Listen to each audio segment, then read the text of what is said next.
मैं सबसे पहले अल्लाह रब्बुल इज़्ज़त का शुक्र बजा लाता हूँ। उसके बाद ये मेस एकेडमी IIT नीट एकेडमी का बेहद ममनून और मशकूर हूँ। ऐसे तो शहर में बहुत सारे इदारे हैं जहाँ बच्चों को ख़र्च करके जो तालीम दिलाई जाती, उसके बावजूद भी बच्चों पे कोई मेहनत नहीं की जाती। बच्चे हमारे जो है अपना फ्यूचर बर्बाद कर लेते। इस एकेडमी में ना सिर्फ बच्चों का फ्यूचर बनता है बल्कि उनकी दीनी तालीम तरबियत भी होती है। इसके लिए जो है MS एकेडमी काबिल मुबारकबाद है। For more details, please visit our website.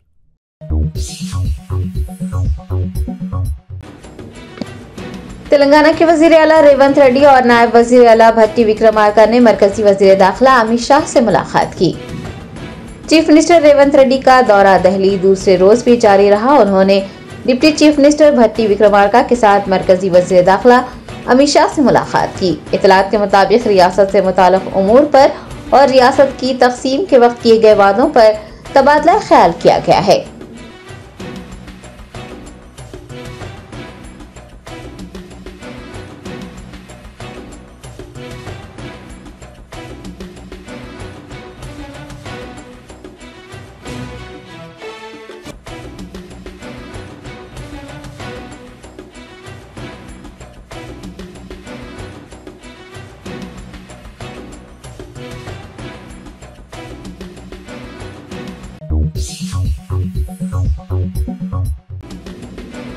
Bharat राष्ट्रीय समिति से कांग्रेस पार्टी में शामिल होने वाले रहनुमा के शव राव ने राज्यसभा की रुकनीत से इस्तीफा दे दिया है।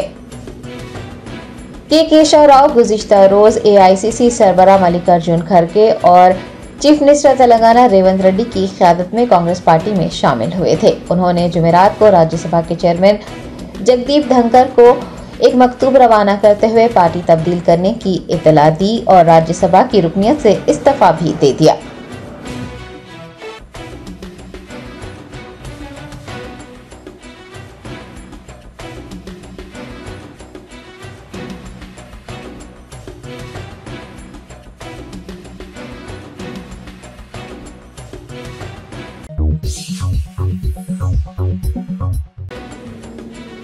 तेलंगाना के वजीर ज़राअत तुम्मला नागेश्वर राव ने TGCAB हुकाम के साथ एक जायजा इजलास मुनक्किद किया।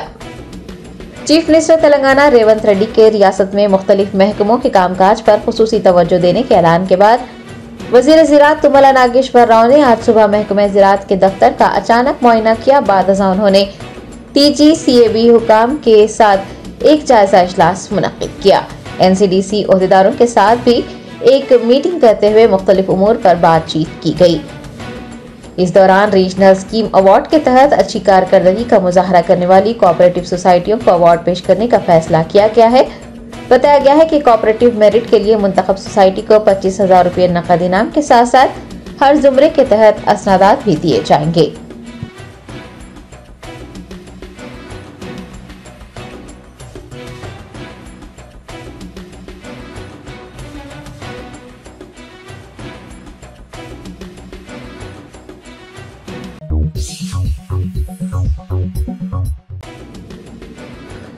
वैसे कांग्रेस पार्टी के सरबराह YS जगनमोहन रेड्डी ने चीफ मिनिस्टर आंध्र प्रदेश नारा चंद्रबाबू नायडू को इंतबाह देते हुए कहा कि अगर YSRCP कायदीन के खिलाफ झूठे मुकदमा दर्ज किए गए तो इख्तिदार खत्म होने के बाद मुस्तकबिल में उन्हें भी इसी तरह की सूरत हाल का सामना रहेगा। साबिक चीफ मिनिस्टर आंध्र प्रदेश व YSRCP सरबराह YS जगनमोहन रेड्डी ने नेल्लोर सेंट्रल जेल में पिनेली रामकृष्णा रेड्डी से मुलाकात की। वाज़ेह है कि पिनेली रामकृष्णा रेड्डी को इंतखाबात के दौरान होने वाली झड़पों के सिलसिले में दर्ज किए गए कई मामलात में गिरफ्तार किया गया है। महरूस लीडर से मुलाकात के बाद YS जगनमोहन रेड्डी ने चीफ मिनिस्टर नारा चंद्रबाबू नायडू पर तनकीद की और कहा कि वो हमेशा इख्तिदार में नहीं रहेंगे। अपोजिशन जमातों के कायदीन पर हमले करने और उनके खिलाफ मुकदमा दर्ज करने की रिवायत अच्छी नहीं है। उन्होंने सियासी कायदीन और कारकुनान पर होने वाले हमलों की हौसला अफजाई के बजाय इस सिलसिले को रोकने पर जोर दिया और मुतनब्बा किया कि मुस्तकबिल में जब चंद्रबाबू नायडू इख्तिदार में नहीं रहेंगे तो उन्हें इसी तरह की सूरत हाल का सामना करना पड़ेगा। साबिक चीफ मिनिस्टर का कहना है कि TDP इत्तेहाद आंध्र प्रदेश में इंतशार पसंद हुकूमत चला रहा है। TDP की हिमायत न करने वालों की अमलाक को तबाह किया जा रहा है। उन्होंने कहा कि जमहूरी मुल्क में ऐसे हालात नहीं होने चाहिए। लोगों पर हमला करने और डराने धमकाने की सियासत अच्छी नहीं है। चंद्रबाबू को तब्दील होना चाहिए।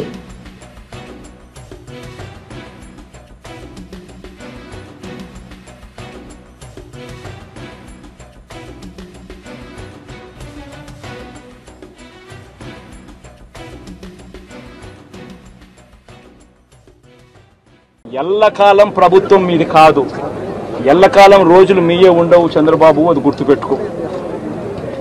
మీ పాపాలు పండుతా ఉన్నాయి వేగంగా. ప్రజలు దీన్ని క్షమించని పరిస్థితుల్లోకి వస్తారు. ఖచ్చితంగా మీకు బుద్ధి చెప్పే పరిస్థితులు రోజులు కూడా ఉంటాయి. శాతనైతే మంచి చేయండి, మంచి చేసి ప్రజల మనసులు గెలుచుకుని ఓట్లు ప్రజల మనసుల్లో స్థిరస్థాయిగా నిలబడే కార్యక్రమం చేయండి. కానీ తప్పుడు రాజకీయాలు ఈ మాదిరిగా నువ్వు ఒక్కరివే చేస్తావు అనుకుంటా ఉన్నావు. ఇదే మాదిరిగా కొనసాగితే రాష్ట్రంలో ఒక తప్పుడు సాంప్రదాయానికి నువ్వు నాంది పలుకుతా ఉన్నావు. నువ్వు వేసే ఈ బీజం, నువ్వు వేసే ఈ తప్పుడు సాంప్రదాయం, రేపొద్దున నువ్వు వేసే ఈ బీజం చెట్టు అవుతుంది. రేపొద్దున నువ్వు ఏదైతే ఇత్తుతావో అదే పండుతుంది. రేపొద్దున మళ్ళీ మీ గ్రామాలలో మీ కార్యకర్తలకు ఇదే పరిస్థితినే, ఇదే మాదిరిగానే మళ్ళీ జరిగే కార్యక్రమాలు కూడా జరుగుతాయి. అటువంటి తప్పుడు సాంప్రదాయాలు దయచేసి ఇప్పటికన్నా ఆపండి. నాయకులుగా ఉన్న మనలాంటి వాళ్ళం ఇలాంటివి ప్రోత్సహించకూడదు. ఇలాంటివి ఎవరు తప్పు చేసినా తప్పు అని చెప్పే కార్యక్రమం నాయకులుగా మనం చెయ్యాలి. కానీ దగ్గరుండి ఈ మాదిరిగా ప్రోత్సహించడం అతి దుర్మార్గమైన కార్యక్రమం. దయచేసి దీనికి ఫుల్ స్టాప్ పెట్టే కార్యక్రమం ఖచ్చితంగా చెయ్యండి చంద్రబాబు అని చెప్పి సందర్భంగా మరొక్కసారి చంద్రబాబును ఈసారి హెచ్చరిస్తున్నామని కూడా చెప్తా ఉన్నాం. ఈసారి కోరడం లేదు, హెచ్చరిస్తున్నామని కూడా చెప్తా ఉన్నాం. ఇదే మాదిరిగా జరుగుతూ పోతా ఉంటే మాత్రం ఎవరైనా కూడా ఊరుకునే కార్యక్రమం జరగదు. రియాక్షన్ అనేది ఖచ్చితంగా ఉంటుందని కూడా చంద్రబాబు నాయుడు సందర్భంగా గట్టిగా చెప్తారు.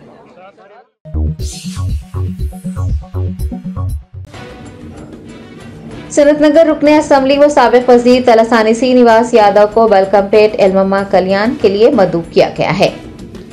वेलकमपेट एलममा कल्याण 9 जुलाई को मुनक्किद किया जा रहा है। मंदिर के चेयरमैन और इंडोमेंट महकमा के अफसरान ने साबिक वजीर तलासानी श्रीनिवास यादव से मुलाकात करते हुए अम्मावारी कल्याण में शिरकत की दावत दी। एमएलए तलासानी श्रीनिवास यादव ने मुलाकात के दौरान कहा कि वो इंतजामात पर तबादला ख्याल के लिए 6 तारीख को मंदिर का दौरा करेंगे।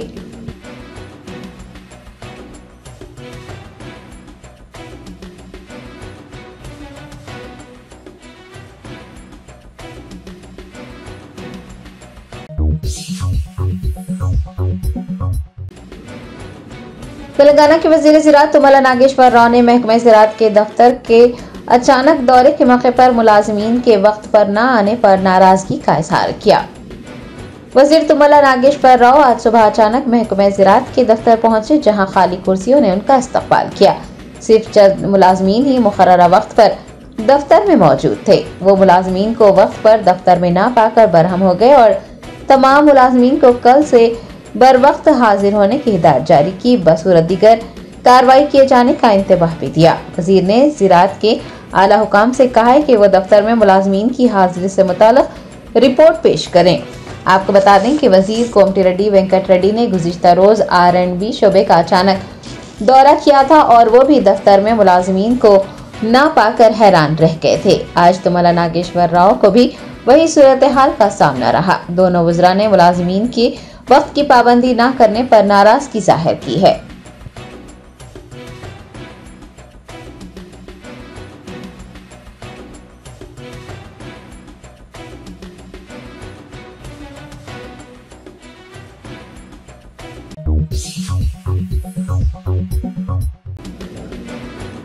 पार्लियामेंट में राहुल गांधी के हिंदुओं से मुताल्लिक किए गए तबसरे के खिलाफ तेलंगाना BJYM ने हैदराबाद में एहतजाज दर्ज करवाया।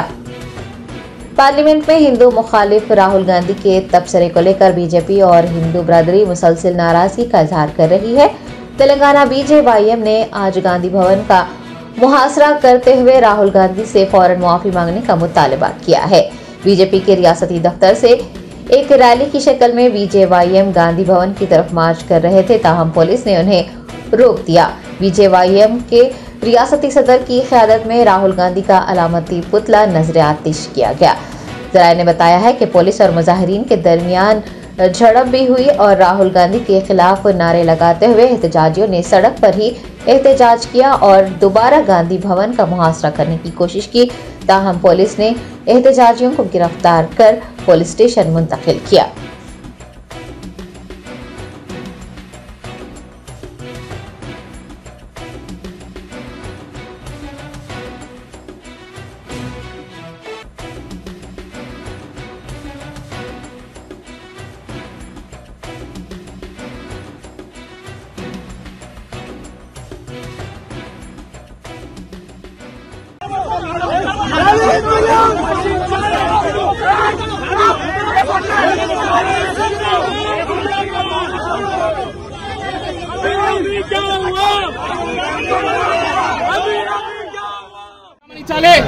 దేశ భారతదేశం అంటే హిందువులు అత్యధికంగా మెజారిటీ ఉన్నటువంటి దేశం. అలాంటి హిందువుల పైన నువ్వు సమంజసంగా ఉన్నటువంటి మాటలు కాకుండా వారి మనసు నొచ్చుకునే విధంగా నువ్వు మాట్లాడే ప్రయత్నం చేస్తున్నావు. హిందువులంటే అహింస అని చెప్పినావు, హిందువులంటే అసత్యం అని చెప్పినావు, అసత్యం చేసిరని చెప్పేసి నిన్న ఈ రోజు భారతీయ జనతా యువ మోర్చా అడగడం జరుగుతుంది. ఫిరోజ్ ఖాన్ పుట్టినటువంటి వ్యక్తులు మీరంతా కూడా, భారతదేశానికి వ్యతిరేకంగా ఉన్నటువంటి వ్యక్తులు మీరంతా కూడా, మీరు ఈ యొక్క దేశానికి ప్రమాదం, మీరు ఈ యొక్క దేశానికి అసత్యము అబద్ధాలు చెప్తున్నటువంటి పార్టీ మీ పార్టీ. మీరు హింస నిర్వహిస్తున్నటువంటి వ్యక్తులు మీరు మాత్రమే. కాబట్టి హిందువుల పైన చేసినటువంటి మాటలను వెనుకకి తీసుకోవాలి. లేకపోతే ఫిరోజ్ ఖాన్ గాంధీ, ఎవరైతే ఫిరోజ్ ఖాన్ గాంధీ గారు మనుమడైనటువంటి రాహుల్ గాంధీ, నువ్వు భారతదేశ వ్యాప్తంగా ఎక్కడున్నా కానీ భారతీయ జనతా యువ మోర్చా నిన్ను అడ్డుకునే ప్రయత్నం చేస్తుంది. ఎందుకు హిందువులంటే నీకంత చిన్న చూపు, ఎందుకు నీకంత చులకన? మీరు భారతదేశంలో ఉన్నటువంటి హిందువులంతా కూడా నీ యొక్క మాటలను అన్నింటిని కూడా గమనించడం జరుగుతుంది. అందుకే నిన్ను నీ యొక్క ఎన్నికలలో నిన్ను పప్పుగా భావించి దేశమంతా కూడా వ్యతిరేకించడం జరుగుతుంది. దేశమంతా కూడా నిన్ను, నీ పార్టీని, నీ పరివార్ని అడ్డుకొని నిన్ను తరిమేసే ప్రయత్నం దేశ ప్రజలందరూ కూడా చేస్తుంటే నీకు ఇంత కూడా సిగ్గుశరం లేకుండా. Germanton super speciality hospital, doctor Mir Jawad Zar Khan, senior experienced orthopaedic surgeon, bone fracture, joint replacement, hip replacement और स्पाइन सर्जरी कामयाबी से अंजाम दे रहे हैं। इसके अलावा neuro surgery, cardiology, gynaecology, dental, general medicine, dialysis और फिजियोथेरेपी जैसे शोबाजात में इंतहाई कामयाबी के साथ वाजबी फीस में इलाज किया जा रहा है। शेयरिंग और प्राइवेट रूम्स, अस्पताल में 24 घंटे MRI, CT scan, 2D digital X-ray, ultrasound, operation theatre, ICU और लैब की सहूलत दस्तयाब है। आपकी उम्मीदों के ऐन मुताबिक Germanton super speciality hospital, pillar number 150, Attapur, Hyderabad. Bharat Rashtra Samithi के रहनुमा इम्तियाज इसाक ने तेलंगाना हुकूमत की जानिब से अक़लियतों से किए गए वादों को पूरा न करने और स्कीमात पर अमलावरी न करने पर तनकीद करते हुए कहा कि गुज़िश्ता 8 माह से हुकूमत अक़लियतों के साथ खिलवाड़ कर रही है। तेलंगाना में कांग्रेस हुकूमत के क़याम के 7 माह पूरे हो गए हैं। अवाम से किए गए वादों पर अमलावरी न करने पर अपोजिशन जमात BRS के रहनुमा इम्तियाज इसाक ने एक प्रेस कॉन्फ्रेंस करते हुए कहा कि अक़लियतों की फलाह व बहबूद और अक़लियतों से मुताल्लिक़ स्कीमात को नज़रअंदाज कर दिया गया है। BRS भवन में होने वाली प्रेस कॉन्फ्रेंस में उनका कहना था कि हुकूमत की जानिब से अक़लियतों और अक़लियती महकमे के लिए कोई फंड जारी नहीं किया गया है। झूठे वादों के तहत हुकूमत चला रही कांग्रेस को बहुत जल्द अवाम की बरहमी का सामना रहेगा। TSMFC के साबिक़ चेयरमैन ने कहा कि शादी मुबारक के तहत 1 तोला सोना, ग्रेजुएट पोस्ट ग्रेजुएट तलबा को माली इमदाद देने, इमाम व मौज़नीन को 15,000 रुपये देने समेत कई वादे हैं जिन पर अमल होना बाकी है। उन्होंने तेलंगाना के अक़लियती तबके से कांग्रेस की नीयत को पहचानने की दरख्वास्त करते हुए कहा कि कांग्रेस सेकुलर नहीं है। इम्तियाज इसाक ने तेलंगाना की मौजूदा सूरत हाल का जिक्र करते हुए कहा कि रियासत में पिछले 10 सालों से अमन अमान था, लेकिन गुज़िश्ता 7-8 माह में जो सूरत हाल पैदा हुई है इस पर गौर करने की ज़रूरत है। उन्होंने वाज़ेह किया है कि अवाम से किए गए वादों को पूरा न करने पर आने वाले दिनों में कांग्रेस को मुश्किलात का सामना रहेगा।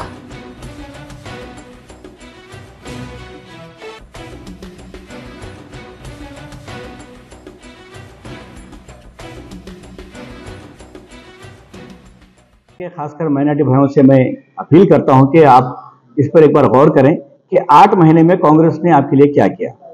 माइनॉरिटी डिक्लेरेशन बोल के जो ऐलान किया था उसके ऊपर कोई भी एक भी चीज आज तक अमल नहीं किए।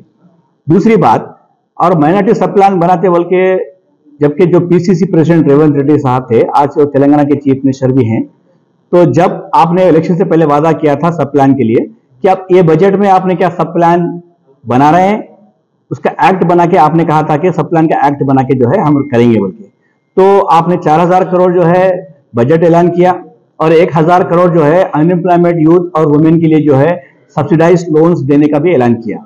तो मैं Congress government chief minister Revanth Reddy साहब से मैं पूछना चाहता हूं कि आप सब प्लान में कितना बजट रख रहे हैं और ये 1000 करोड़ अनएम्प्लॉयमेंट के लिए कब रिलीज कर रहे हैं।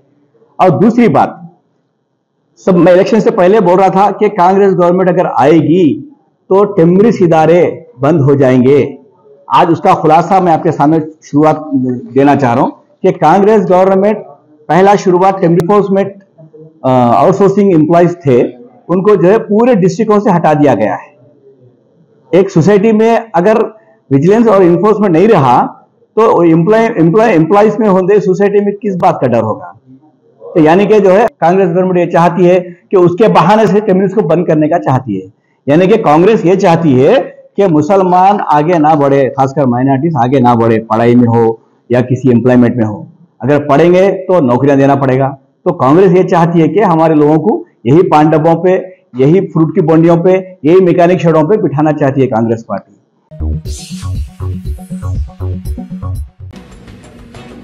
महकमा अजीम तरबल्दी हैदराबाद में कारकुनों की अदम दस्तयाबी का पता लगाने के लिए आज FRS ऐप में मिड पंच अटेंडेंस का तजुर्बा किया गया।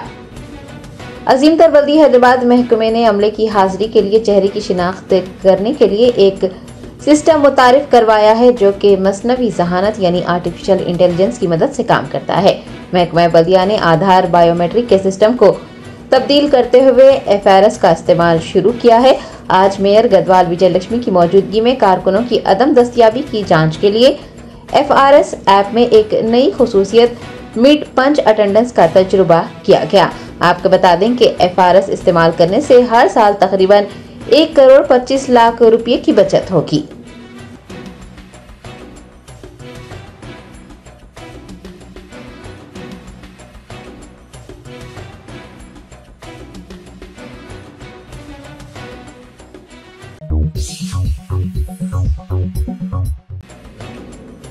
कुलहीन मजलिस इत्तेहादुल मुस्लिमीन के कॉर्पोरेटर सैयद सोहेल खादिर ने महकमा अजीम तरबल्दी हैदराबाद की मेयर गदवाल विजय लक्ष्मी को शहर में साफ सफाई, कचरे की निकासी व दीगर बल्दी मसाइल की तरफ तवज्जो दिलाई। मेयर ने मसाइल को हल करने का यकीन दिलाया। अजीम तरबल्दी हैदराबाद की मेयर गदवाल विजय लक्ष्मी की जेर सदारत एडॉक कमेटी का एक इजलास मुनक़िद हुआ। AIMIM कॉर्पोरेटर सैयद सोहेल खादिर ने इजलास में शिरकत की। इस मौके पर उन्होंने शहर में कई इलाकों में झाड़ू न लगाए जाने, कचरे की निकासी न किए जाने, कूड़ा ले जाने वाले ऑटोस के फुकदान और मलबा न उठाने जैसे बेशुमार मसाइल उठाए। मेयर अजीम तरबल्दी हैदराबाद ने तमाम मसाइल की तफसीलात हासिल की हैं और यकीन दिलाया है कि तमाम मसाइल को हल किया जाएगा।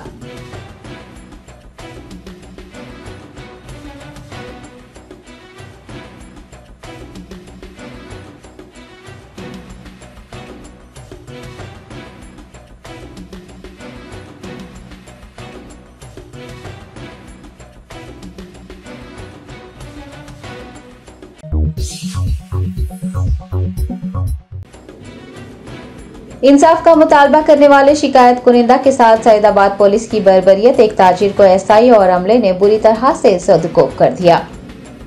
तफसीलात के मुताबिक सिंगारेनी कॉलोनी के रहने वाले राम सिंह नामी एक ताजिर का 2 माह कबल बीवी से झगड़ा हुआ था, जिसके बाद राम सिंह को बीवी की मौत का जिम्मेदार ठहराया गया। पुलिस में शिकायत भी दर्ज करवाई गई। बताया गया है कि पोस्टमार्टम रिपोर्ट से खातून की तबई मौत होने का इंकशाफ हुआ, जिसके बाद राम सिंह सैदाबाद पुलिस स्टेशन पहुंचा। उसे देखते ही SI साई कृष्णा बरहम हो गए और उसे एक कमरे में ले जाकर अमले के साथ बुरी तरह से जदकोब किया गया। इतला मिलने पर जब घर वाले वहां पहुंचे तो पुलिस अफसरों ने उसे छोड़ दिया। जख्मी शख्स को इलाज के लिए उस्मानिया अस्पताल ले जाया गया है। मुतासिरा ने उसके साथ इंसाफ का मुतालबा किया है।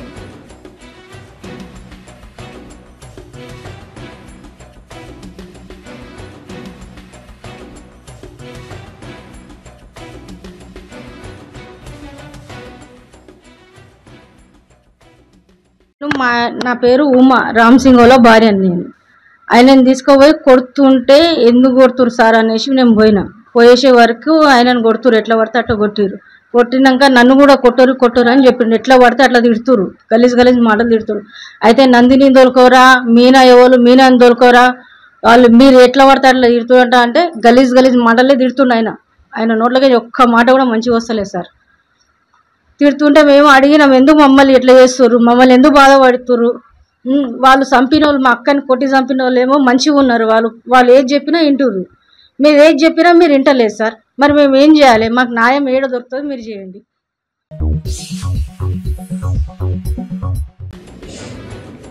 गिलाफ़े काबा को जिसे किस्वा कहा जाता है 6 जुलाई बरोज हफ्ता बाद नमाज इशा तब्दील किया जाएगा।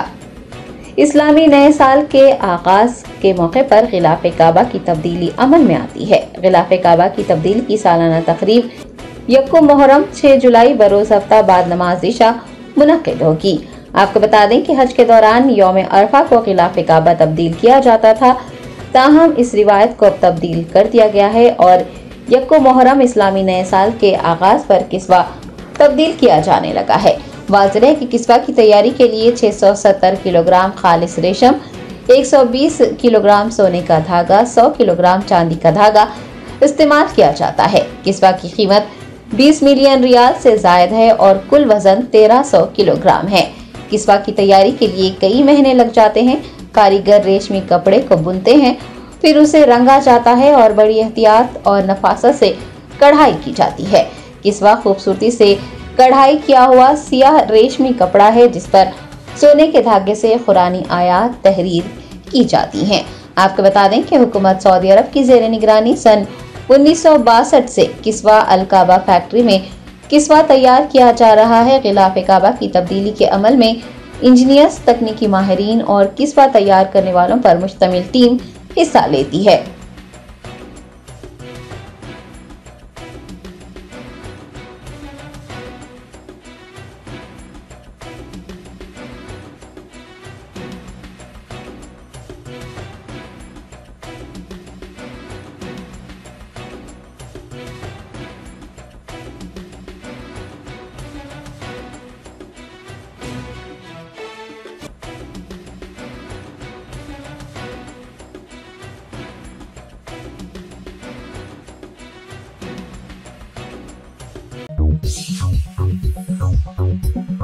मैं सबसे पहले अल्लाह रब्बुल इज़्ज़त का शुक्र बजा लाता हूँ।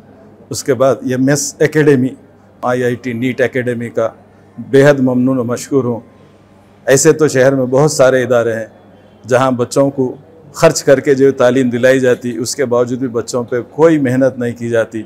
बच्चे हमारे जो है अपना फ्यूचर बर्बाद कर लेते।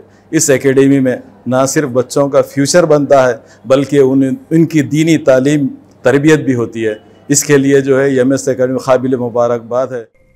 For more details, please visit our website.